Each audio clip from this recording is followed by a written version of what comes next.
as we speak, something very interesting and something very, very fascinating just happened from the IPOB movement.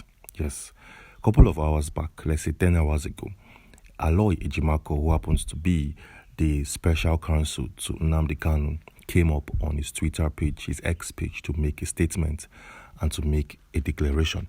Showing right now on your screen is this tweet, a screenshot from this tweet. Well, in this video, we shall be critically analyzing every single thing that was said in this video, because based out of the claims from these three individuals showing right now on your screen, they claim and they state that Mazi Nnamdi Kanu made a declaration from prison, which will definitely change the way and manner the USB movement or the IPOB movement goes on and on from this time being.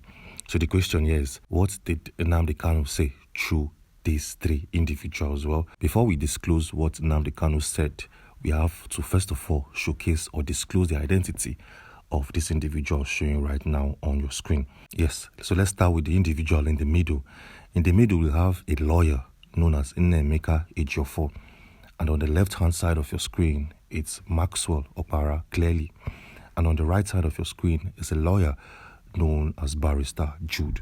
These three individuals, these three legal-minded individuals, have once upon a time represented Nnamdi Kanu in the courtroom. So what did these guys came up to say? Well, based on this video, they claim that on the 25th of June of 2025, which is yesterday being a Wednesday, these three lawyers visited Nnamdi Kanu in the DSS facility to hold a brief talks and to hold a quick legal briefing with him. Yes, in that said conversation, in that said meeting with Nnamdi Kanu, they claim that Nnamdi Kanu made a declaration categorically making him more powerful as the now official or the recognized spokesperson of the IPOB. Yes, and like I said, this statement is coming from these three lawyers, making claims that Nnamdi Kanu asked them, he instructed them to make that declaration to the general public. Yes, this did not sit well with a lot of USB or the IPOB supporters. This did not sit well with a lot of individuals. Yes, under that post released by Aloy Ejimakor, who, like I said, is a special counsel to Nnamdi Kanu, a user known as Gozier Dragon 007 clearly vented and expressed his vexation. Take a look at his tweets under Aloy Ejimakor's post. He states, and I quote, "That wounded moronic lawyer by the left with white beards is quite manipulative and load-sided nitwit drunk. Same clown interrupting MNK time to time." Well, as you cropped this message to us, take us back that we are now a sovereign nation with functionality of government, funny lawyers. And this, like I said, is an individual on X reacting to the statement or the video made by these three lawyers. He claimed that this lawyer by the left, a lawyer known as Maxwell, shouldn't be trusted. He has, in series of occasions, stopped MNK from making comments and from speaking in the courtroom session. He claimed that you cannot tell us what to do. We don't believe any of you. We don't believe any statement coming from any of these lawyers. And your statements cannot be trusted. And that is not even all. An individual known as Simon Peace Ambassador Uzoma also made a statement. He also made a clear statement under the post coming from Aloy Ejimakor. He states, and I quote, "You all are jokes and can't be taken serious. We are Biafrans. When we see the right light, we follow. You guys don't have the right to tell us who to follow." Yes, another individual known as Ben the Simmed also made a statement and reacted to the allegations or claims coming from these lawyers. He stated, and I quote, "Just imagine the level of these guys parading themselves as lawyers.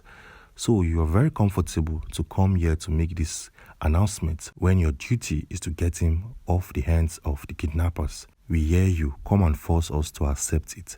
Always a G4."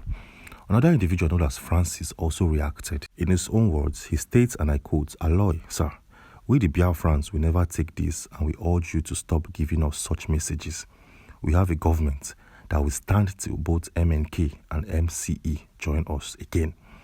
Your lawyers should stop taking us backwards. We don't want to get provoked against your team. Do your work." And that did not even end there. A lot of individuals did not take that message coming from these lawyers lightly. They were like, you can't tell us what to do. We don't trust you, Aloy. We don't trust your movements. We don't trust your friends. We don't trust your connections. We don't trust your statement. We don't trust anything about you, and we can't believe this very short video coming from 3 lawyers that we can't even bank on. Yes, take a look at this tweet coming from Buyi.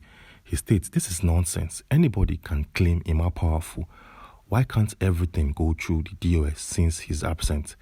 This is nonsense. Yes. Moving on swiftly, an individual known as Muna also made a very strong statement, or a very strong tweet that will give us more clarity about the assertions coming from these 3 lawyers. Take a look at this tweet. It states, is that environment DSS custody or high court premises? And why at this point that we are awaiting the final verdict of Nnamdi Kanu's case? Finally, why did you obstruct Maxwell from the last statement he wanted to make? DOS, I stand. So in summary, what do we think of all of these things that happened or played out hours back? Well, first thing first, we all know that Biafrans will not believe anything coming from lawyers representing Mr. Nnamdi Kanu in the court of law. Over time, they've said that if Nnamdi Kanu wants to speak to us, we, the USB supporters, he needs to say it by himself. He needs to make statements by himself, recorded and well authenticated before USB supporters will be able to obey or listen to him. But the problem here is that Mazi Nnamdi Kanu is being held in DSS facility, where his freedom of speech is fundamentally being reduced to the minimal level. Yes. He doesn't have the right to make videos. He doesn't have the right to come on air and make speeches. He doesn't have the right to even send letters in any way, shape or form. And the only way and manner he can pass out info and communicate with the IPOB and to the Southeasterners is by sending his representatives, his lawyers and individuals he trusts. Yes, at the same time, it is very, very possible that these lawyers can sit up together and make statements claiming that it's coming from Mazi Nnamdi Kanu himself, which probably might be false or wrong. So what is the way forward? What is the way forward? Well, the only way around this particular issue is by taking everything in a pinch of salt. Yes, if Mazi Nnamdi Kanu is saying that through his lawyers, he's saying that Ima Powerful is the official recognized or the spokesperson of the IPOB, the way around it is to take it with a pinch of salt. Go back and do your research.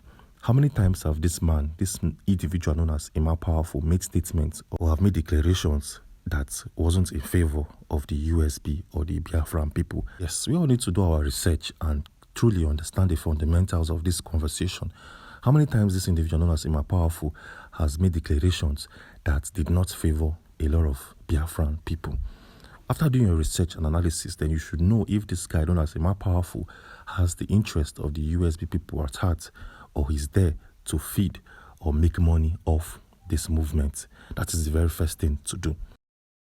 The second thing to do is to check out the track records of these lawyers. Have they in any way, shape or form been compromised? Have these guys also made any declaration or made any move that wasn't in favor of the USB people? This is the right way to go about it. Yes, like I said, Mazi Nnamdi Kanu cannot come out to make any statements. He cannot communicate or converse in any way, shape or form to the general public because his freedom of speech and his freedom has been reduced to the minimal and to the basic level, and that is why he cannot communicate with people. The only way he can communicate is by having conversations with his lawyers. Yes, since Nnamdi Kanu cannot come out and address the USB people, he can actually communicate with his younger brother. We all know he has a brother known as Prince Emmanuel. Over time, Prince Emmanuel has shown that he has the interest of his brother at heart. He has shown that he has the interest of the USB people at heart. I think he's the right individual. He is the right person that can send out info, that can communicate between Nnamdi Kanu and the Biafran people. This is what I think. Anyways, feel free to leave your thoughts and comments in the comment section. Moving on swiftly, yesterday we released a video showcasing the fact that top leaders of the world, top political leaders of the world came out to publicly and to jointly support Nnamdi Kanu in his quest to regain freedom from the DSS facility. Yes, that video was released yesterday by 4 p.m. Just in case you've missed that video, a lot of names were mentioned. A lot of political leaders have shown interest and have shown the ambition to stand solidly behind Nnamdi Kanu. Yes, and just in case you want to watch that video and get full updates, a better illustrative picture and full data for yourself, well, We have that video showing right now on your screen. So do well to click on this video to watch and understand. Click on this particular video and I'll see you on the other side. Thanks for watching.